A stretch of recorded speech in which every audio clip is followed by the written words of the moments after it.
화가 두 사람이 있었습니다. 같은 주제로 그림을 그렸습니다. 그 주제는 평안이었는데 각각 이런 그림을 그리게 됐습니다. 한 사람은 깊은 산골짜기에 한적한 곳에 잔잔한 호수 펼쳐 있는 모습을 그렸습니다. 정말 평화로운 광경을 묘사했지요.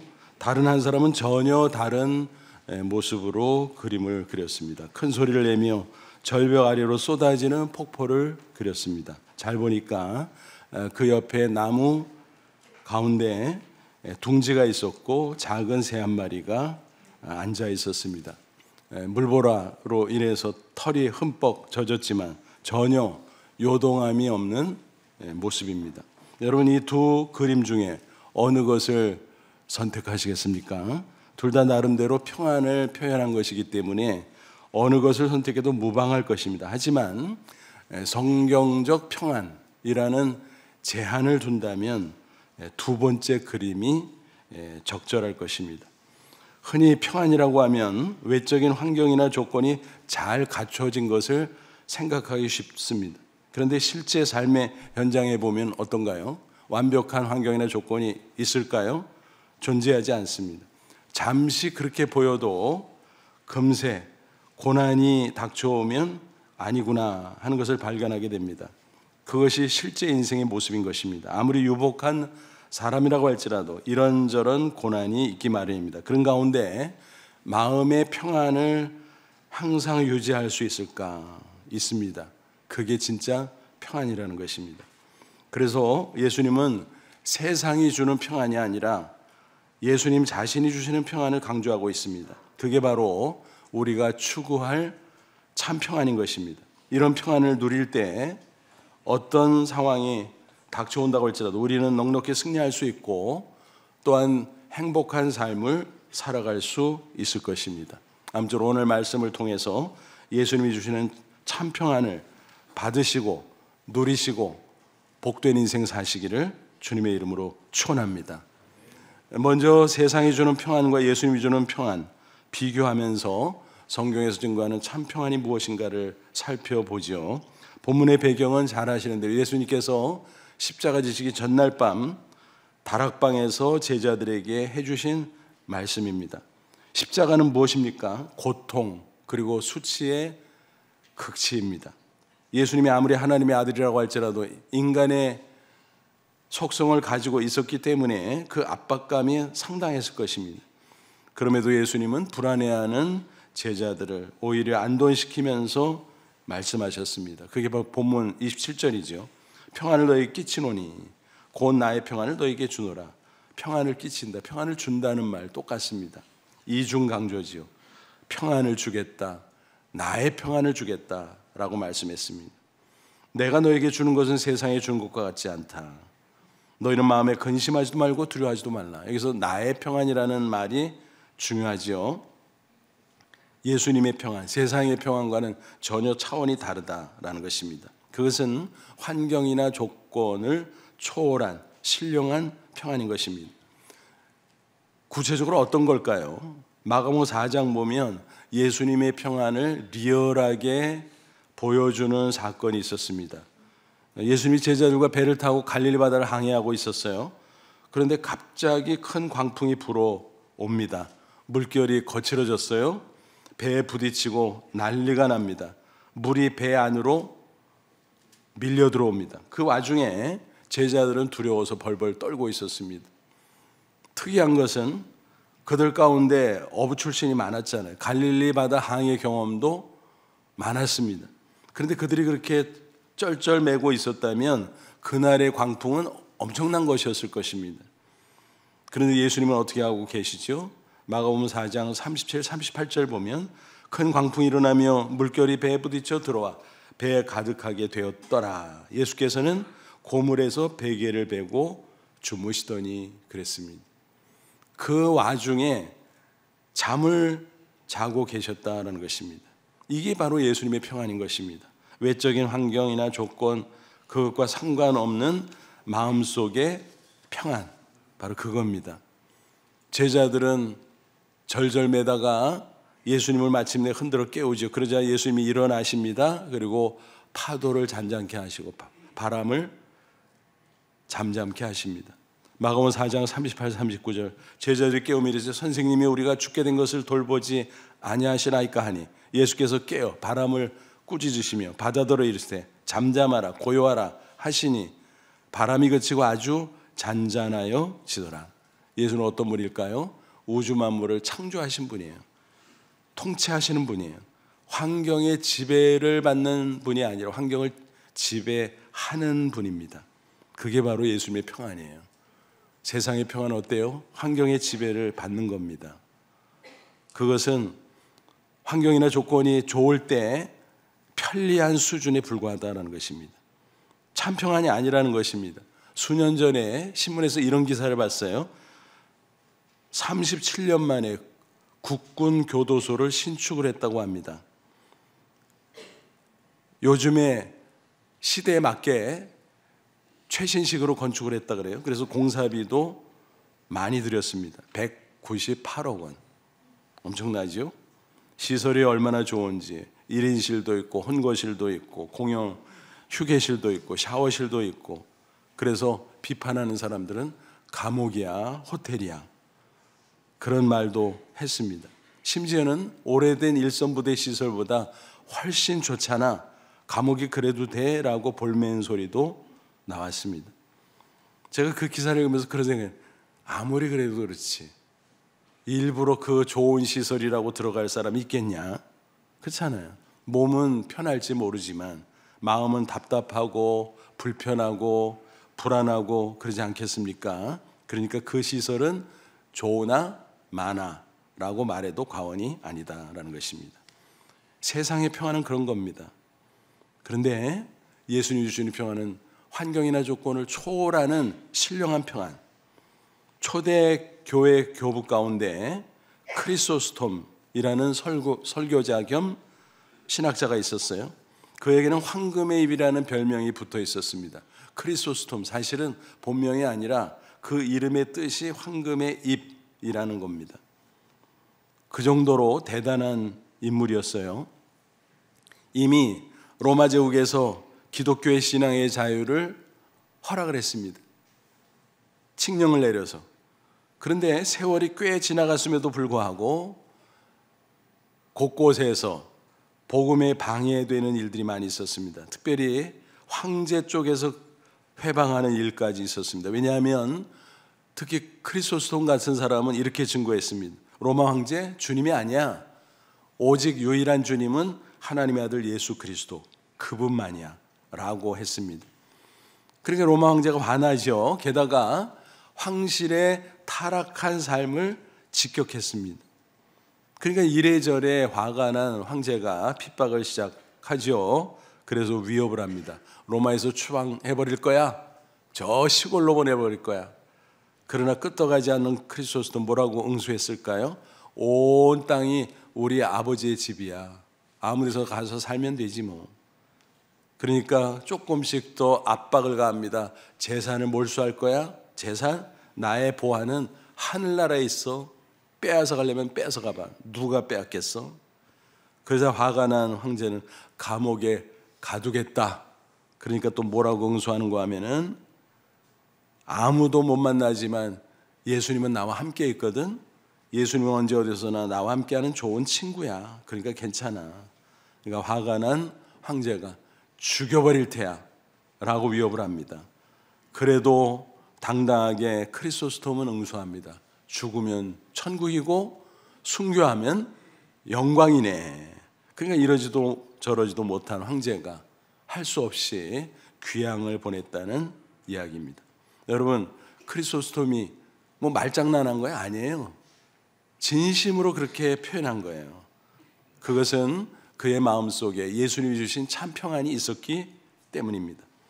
여러분, 이와 같은 평안을 누릴 수 있다면 얼마나 좋을까요? 어떤 상황에서도 승리할 수 있을 것입니다. 그리고 얼마든지 행복할 수 있을 것입니다.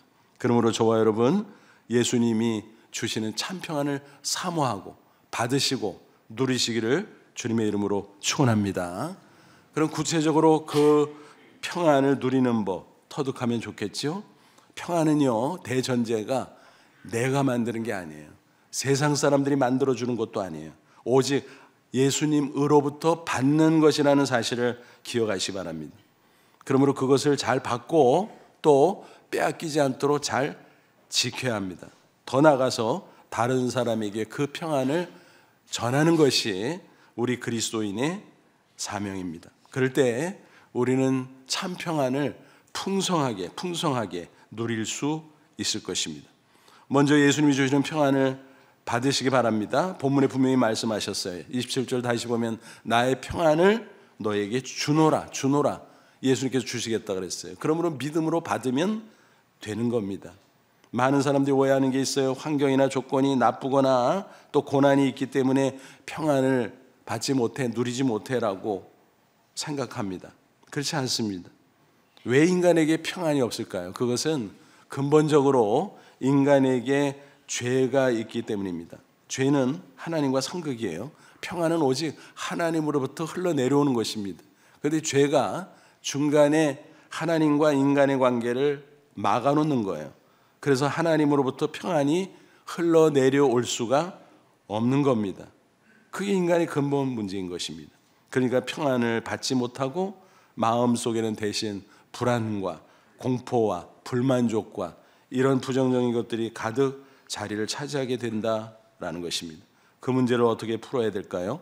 오직 예수님의 십자가 대속으로만 가능한 것입니다. 우리를 위해 십자가 대속의 피를 흘리고 부활하신 예수님을 믿음으로 받아들일 때 예수님은 성령을 통해서 우리 가운데 임하여 계십니다. 그러면서 하나님과의 관계가 회복되고 하나님으로부터 신령한 평안이 우리 영혼 가운데 부어지게 되는 것입니다. 그래서 예수님을 가리켜 사도 바울은 뭐라 그랬어요? 화목제물이 되셨다. 그렇게 말합니다. 로마서 3장 25절 이 예수를 하나님이 그의 피로써 믿음으로 말미암는 화목제물로 세우셨으니, 그러니까 죄로 말미암아 하나님과 인간이 원수가 됐는데 예수님이 십자가에서 대속의 피를 흘리심으로 말미암아 화목케 하셨다. 그래서 관계가 회복되고 하나님으로부터 인간에게 평안이 흘러 내려오게 됐다라고 하는 것입니다. 그래서 사도 바울은 구원받은 성도들에게 이렇게 권고하지요. 로마서 5장 1절 그러므로 우리가 믿음으로 의롭다 하심을 받았으니 우리 주 예수 그리스도로 말미암아 하나님과 화평을 누리자. 우리가 예수님의 대속의 은혜로 죄사함을 받았다. 그래서 믿음으로 의롭게 됐잖아. 그러니까 담대하게 하나님 앞에 나가서 평안을 구하라. 그러면 하나님으로부터 신령한 평안이 우리에게 부어질 것이다 라고 말씀하고 있습니다. 저와 여러분은 어떻습니까? 이 평안을 받으셨습니까? 그것이야말로 예수님을 믿는 신앙의 본질이요 가장 큰 축복 중에 축복인 줄로 믿습니다. 이런 평안을 얻지 못하니까 세상 사람들은 물론이고 믿노라 하는 성도들 가운데서도 엉뚱하게 육신의 환경이나 조건을 추구하게 됩니다. 물론 우리가 육신을 갖고 있기 때문에 분명히 좋은 환경, 좋은 조건을 추구하는 것, 그건 인지상정입니다. 그 자체가 나쁜 건 아니에요. 근데 거기에 매몰되다 보니까 영적인 것을 소홀히 하고 놓칠 가능성이 있다라는 것입니다. 그게 많은 사람들의 문제다라는 것입니다. 우리는 분명히 알아야 될 것입니다. 환경이나 조건은 상대적이지요, 가변적이지요, 일시적이지요. 그래서 좋다가 또 나빠지고 또 계속 좋다 해도 익숙해지면 별것이 아니다. 그게 세상이 주는 평안의 한계인 것입니다. 끊임없이 더 좋은 환경과 좋은 조건을 추구하게 됩니다. 그런 가운데 육신의 편리함이 있겠지만 일시적이고 금세 사라져 버립니다. 잠시 잠깐 기분이 좋을지 모르지만 그것이 참 평안은 결코 아니라는 사실입니다. 이런 예를 들어보죠. 우리가 거주하는 집, 우리가 가난하던 시절에는 어땠어요? 새방도 좋아, 거주할 때만 있으면 좋지, 단칸방도 좋아, 그랬습니다. 그런데 점점 육신의 편리함을 추구하다 보니까 욕망이 점점 커지면서 좁으니 넓으니 따지게 돼요. 화장실이 한 개니 두 개니 뭐 따지게 돼요. 어느 지역에 있는 집이니 따지게 돼요. 우리가 육신을 갖고 있으니까 좋은 게 좋기는 하죠. 하지만 정말 좋은 것은 뭘까? 육신의 안락함이 아니라 마음의 평안이라는 사실을 잊지 말아야 할 것입니다. 따라서 우리는 육신의 환경이나 조건이 좋은 것을 추구하기 전에 먼저 예수님이 주시는 참 평안을 추구해야 할 것입니다. 그 평안은 영적인 것입니다. 또 천국에 속한 것입니다. 세상의 평안은 뭐예요? 세상에서 환경이나 조건으로 만들어지는 것입니다. 그 반면 예수님이 주는 평안은 성령을 통해서 천국에서 흘러내려오는, 말하자면 천국제 평안, Peace made in heaven 이라는 사실 분명합니다. 이 평안을 우리가 이 땅에서 누리다가 저 천국에 들어갈 것입니다. 천국은 영원하고도 완전한 평안의 나라입니다. 거기에는 아무런 잡티가 없습니다. 완전한 평안.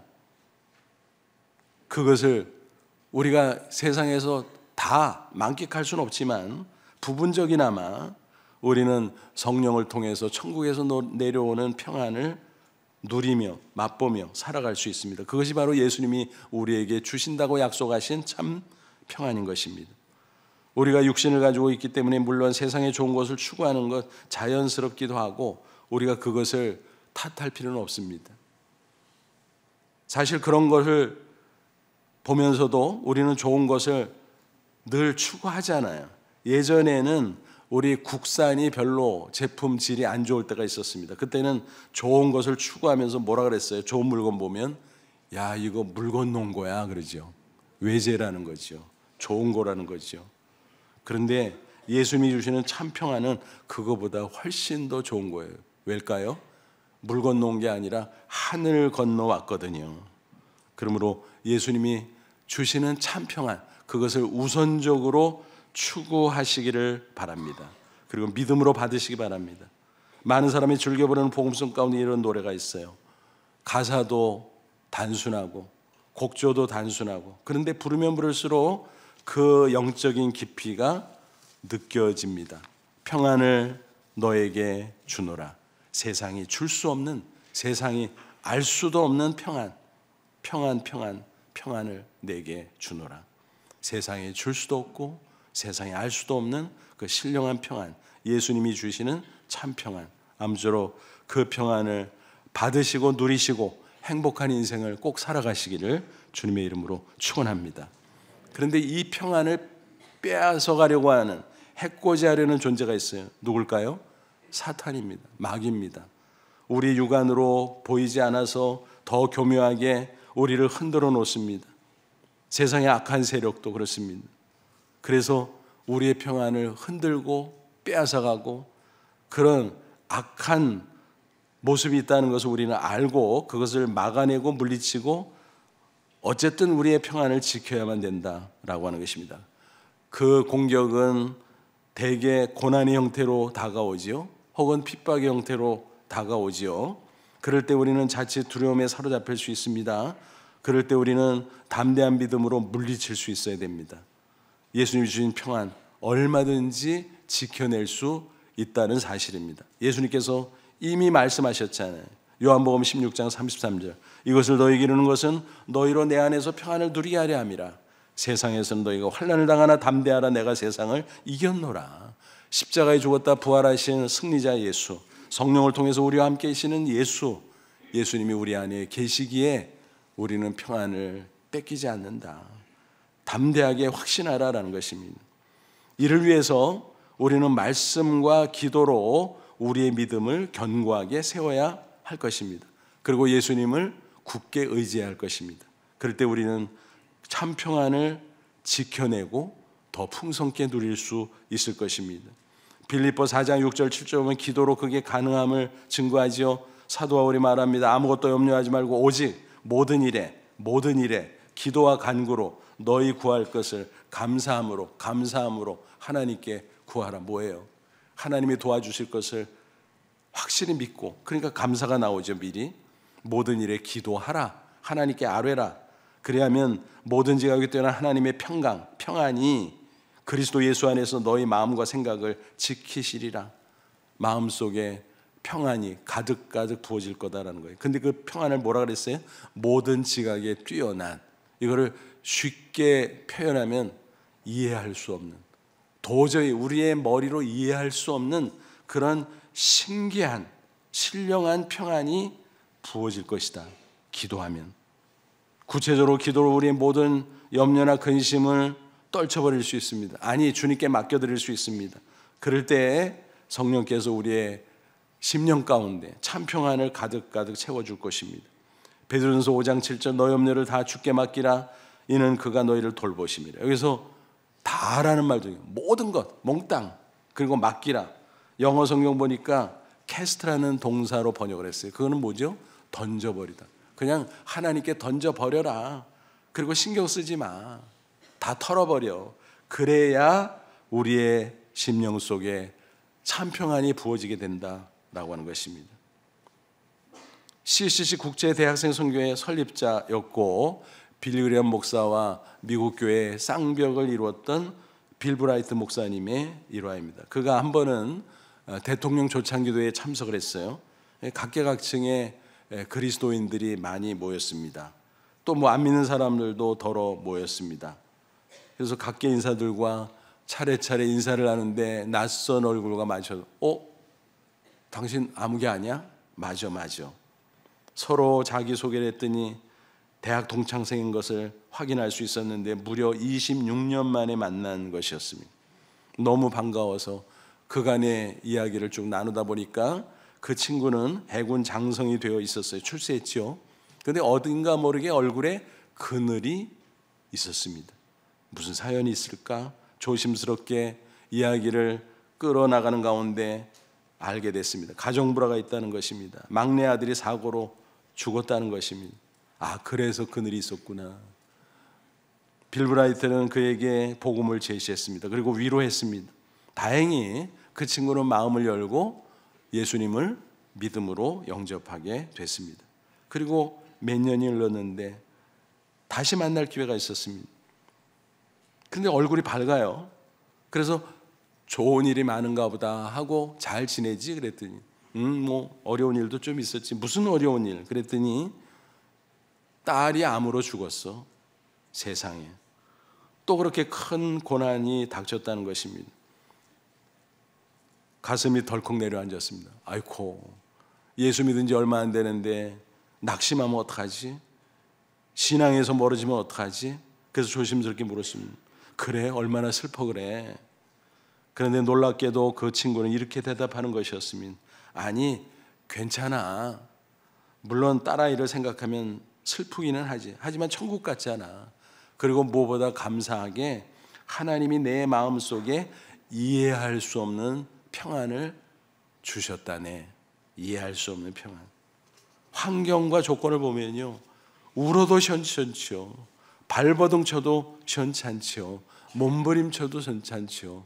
근데 이상하게 자기 마음속에 평안이 있다는 거예요. 그래서 얼굴을 밝은 표정을 지을 수 있다는 고백이었습니다. 우리 성도들 가운데서도 비슷한 간증을 하는 분들을 자주 보게 됩니다.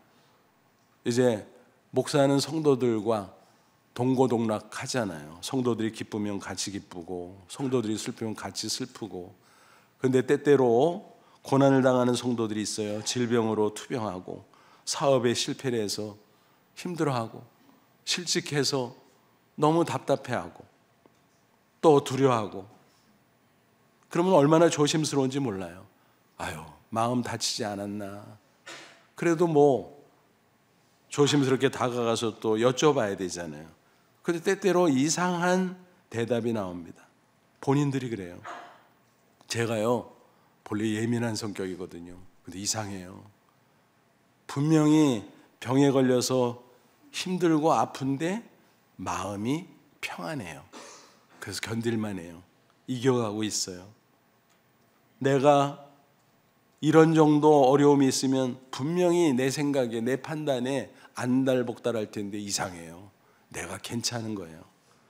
여러분, 이게 바로 이해할 수 없는 평안인 것입니다. 환경이나 조건을 보면 낙심할 것 같은데 안 그런 거예요. 희한하게 평안한 거예요. 그것이 바로 환경이나 조건을 초월하는 영적 평안, 예수님이 주시는 참 평안인 줄로 믿습니다. 기도로 이것이 지켜지고 또 말씀을 통해서도 지켜지는 것입니다. 예를 들어서 이런 말씀을 읽고 묵상하면 성령의 충만함을 잊고 참 평안을 풍성히 받아 누릴 수 있습니다. 시편 46편 1절로 3절, 하나님은 우리의 피난처의 힘이시니 환난 중에 만날 큰 도움이시라. 그러므로 땅이 변하든지 산이 흔들려 바다 가운데 빠지든지 바닷물이 솟아나고 뛰놀든지 그것이 넘침으로 산이 흔들릴지라도 우리는 두려워하지 아니하리로다. 그 구구절절 단어 하나하나를 새겨보세요. 막 산이 흔들리고 막 바닷물이 솟아나고 막 파도 치는 수준이 아니라 바닷물이 막 솟구쳐 산이 흔들리고 난리입니다. 난리. 그런 가운데 어떻게 마음의 평안을 유지할 수 있을까? 그런데 하나님이 계시기에, 하나님 품 안에 있기에 평안을 유지할 수 있다는 것입니다. 이 시는 종교개혁가 마르틴 루터가 애송한 것으로 유명하죠. 그는 종교개혁의 기치를 들었지만 막상 그런 상황이 전개되면서 얼마나 많은 핍박과 어려움을 당했는지 몰라요. 황제도 난리, 교황도 난리, 그 핍박이 어마어마했습니다. 하지만 뒤로 물러설 수는 없었어요. 사실 그는 본래 신학교 교수였기 때문에 얼마든지 편하게 지낼 수 있었습니다. 하지만 성경을 연구하면 연구하고 그게 아닌 거예요. 중세 로마 가톨릭 교회가 성경에서 벗어났다. 그것도 많이 벗어났다. 이래서는 안 되는데 신앙이, 이래서는 안 되는데 교회가. 그래서 종교개혁의 기치를 들었던 거 아니겠습니까? 그런 가운데 그는 많은 고난을 당할 때 인간인지라 명분은 분명하고 자기가 가는 노선은 분명하지만 흔들리는 거예요. 두려운 거예요. 그럴 때마다 그는 그의 동료 멜랑히톤에게 이렇게 말을 했다고 합니다. 여보게, 우리 시편 46편 같이 낭송하세. 같이 좀 읽어줘. 그리고 함께 읽을 때, 또 묵상할 때 그때마다 두려움은 사라졌습니다. 마음속에 주님이 주시는 참 평안이 가득가득 채워졌다는 것입니다. 그래서 그는 그 고난 앞에서도 굴하지 않고 당당하게 종교개혁을 완수할 수 있었다라고 하는 이야기입니다. 마치 이와 같은 겁니다. 어린아이가 무서우면 어떻게 돼요? 얼른 엄마 품에 파고들죠. 그러면은 무서운 거 없어요. 평안한 겁니다. 아빠 손을 잡고 몸을 바짝 붙여요. 그럼 무서운 거 없는 겁니다. 평안한 겁니다. 우리가 기도와 말씀으로 예수님의 품에 안길 때 우리는 참 평안을 지킬 수 있고 풍성히 누리게 될 줄로 믿습니다. 아무쪼록 사탄이 공격하고 세상의 고난이 위협해 와도 주님 주시는 평안을 잘 지킴으로 승리하는 인생, 행복한 인생 꼭 살아가시기를 주님의 이름으로 축원합니다. 이처럼 참 평안을 받고 지킬 뿐만이 아니라 더 나아가 우리가 이 평안을 다른 사람에게 전할 때 우리는 풍성히 그 평안을 누릴 수 있습니다.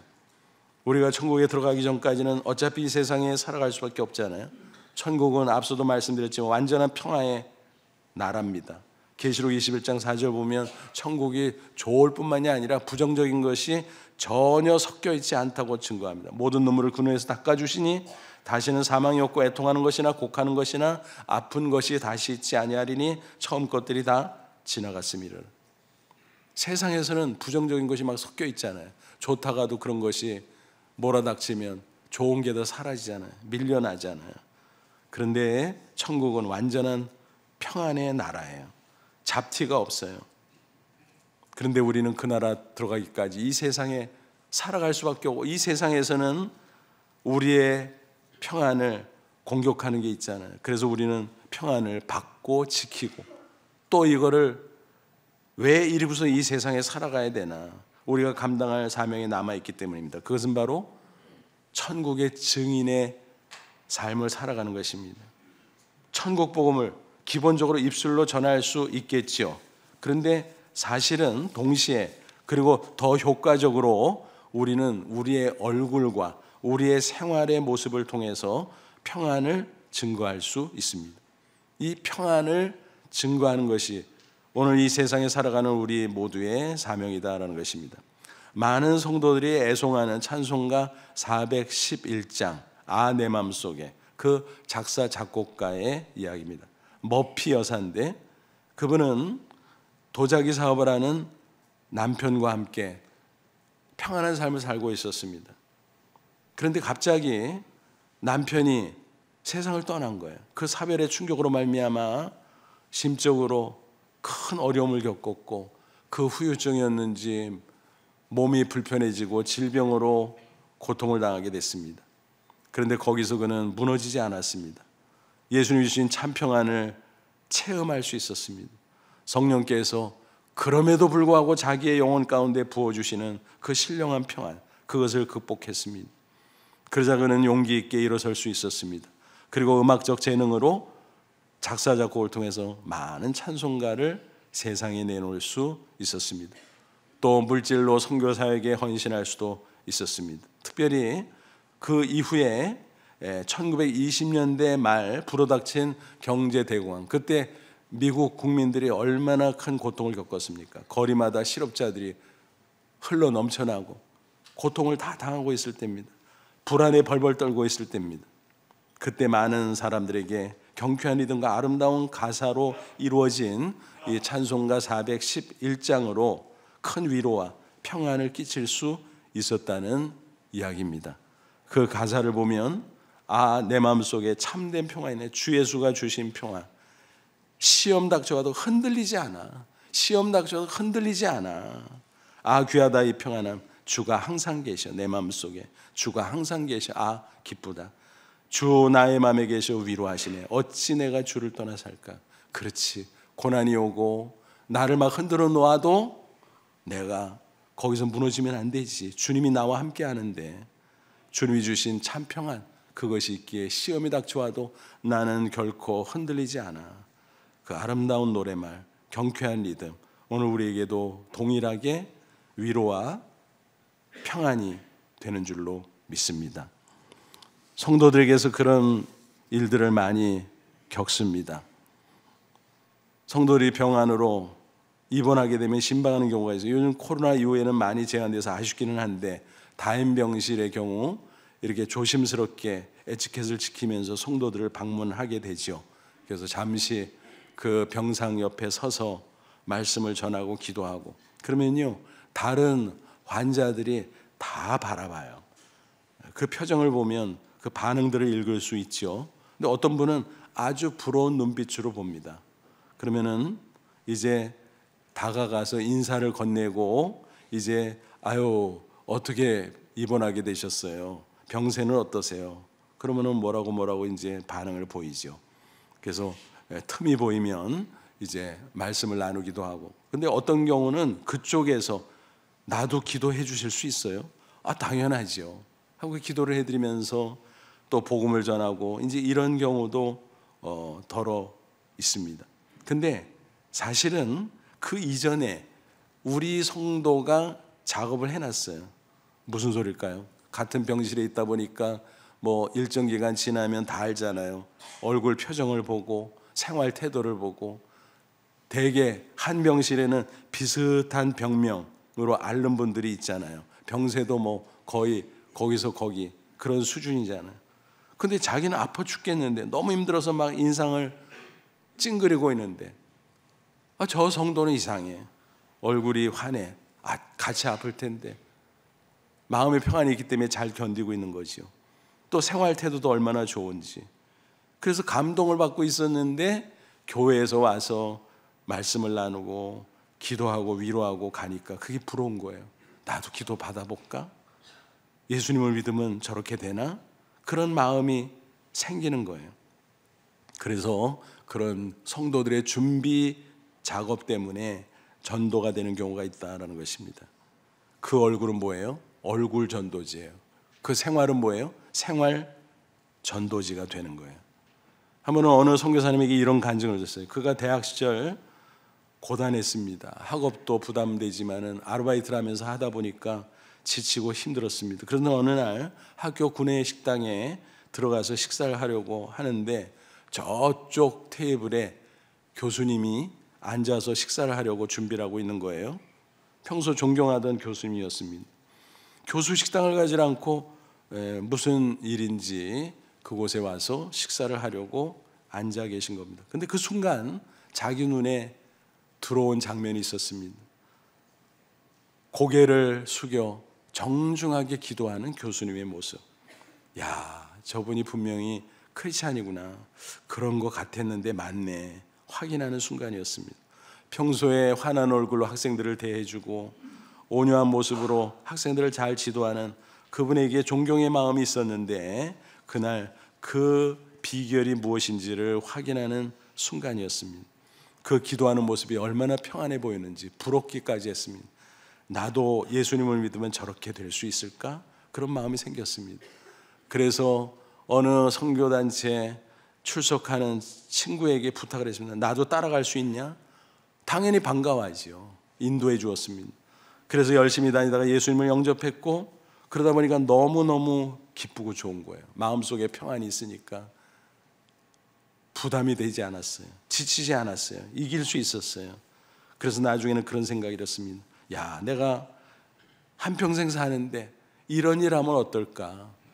내 인생을 이렇게 바뀌고 또 내 마음이 이렇게 평안을 가득하게 채워준 예수님을 전하는 평안의 복음을 전하는 일을 하면 얼마나 좋을까? 그래서 그가 선교사로 헌신을 하게 되었다라는 것입니다. 여러분, 우리가 인생을 살면서 가장 귀한 가치가 뭡니까? 평안이죠. 평안. 예수 믿고 죄와 사망에서 구원받고 영생 얻고 천국 가는 거, 그것은 이미 확보된 것이고 이 세상에 사는 동안 가장 중요한 가치는 평안입니다. 그것이 있으면 행복할 수 있어요. 그것이 있으면 고난도 이길 수가 있어요. 육신을 갖고 있기 때문에 우리가 좋은 환경, 좋은 조건을 추구하는 거 나쁘다고 할 수 없고 우리 모두가 그렇게 살기는 하지요. 그러나 거기에 매몰되면 어리석다라고 하는 것입니다. 먼저 우선적으로 예수님이 주시는 참 평안을 추구하시기 바랍니다. 믿음으로 받으시기 바랍니다. 그리고 기도와 말씀으로 지키시기 바랍니다. 그리고 다른 사람에게 얼굴로 또 생활로 그리고 입술로 전하시기를 바랍니다. 그럴 때에 주께서 성령으로 함께하면서 우리에게 풍성한 참 평안을 누리게 해 주실 줄로 믿습니다. 세상에서 아무리 큰 성공을 거두고 큰 권세를 가지고 많은 소유를 가졌다고 할지라도 마음에 참 평안이 없다면 그것이 진정 행복할 수 있을까요? 그것은 아닐 것입니다. 아무쪼록 예수님을 온전히 믿음으로 참 평안을 받으시고 혹시 고난이 닥쳐도 잘 이겨내시고 평안을 지키시고 다른 사람에게 평안을 열심히 전하시기 바랍니다. 그래서 모쪼록 예수님이 주시는 참 평안을 풍성히 누리고 행복하고 아름다운 인생을 살아가는 저와 여러분 다 되시기를 주님의 이름으로 축원합니다. 기도하겠습니다. 이 말씀 붙잡고 기도하자. 하나님, 그렇습니다. 세상이 흔들 수 없는 참 평안, 이미 예수님을 믿음으로 우리가 얻었는데 성령이 내 마음속에 들어와 계시는데 내가 엉뚱하게 육신의 것만 추구하다가 이 평안을 소멸할까 봐 두렵습니다. 사탄이 흔들어 놓는데 같이 휘둘릴까 두렵습니다. 세상에 흔들 수 없는 평안 받게 하시고 지키게 하시고 누리게 하시고 전하게 하시고 그래서 복되고 아름다운 인생 살아갈 수 있는 저희들 되게 하옵소서. 다 같이 간절한 마음으로 기도하시겠습니다. 하나님, 우리 아버지 고맙고 감사합니다. 오늘도 주의 말씀으로 다시 한번 우리를 깨우쳐 주시고 다시 한번 말씀과 기도 가운데 성령 충만함을 경험하게 됨을 감사합니다. 세상에 흔들 수 없는 참 평안 우리에게 주셨사오니 이것을 잘 받게 하시고 이것을 잘 지키게 하시고 또 이것을 이웃과 나누게 하옵소서. 그래서 이 평안이 차고 넘치고 흐르고 넘쳐서 이 평안으로 행복하게 하시고 이 평안으로 세상을 이기게 하시고 이 평안으로 아름다운 인생 살아가는 저희들 다 되게 해 주옵소서. 예수님의 이름으로 기도하옵나이다. 아멘.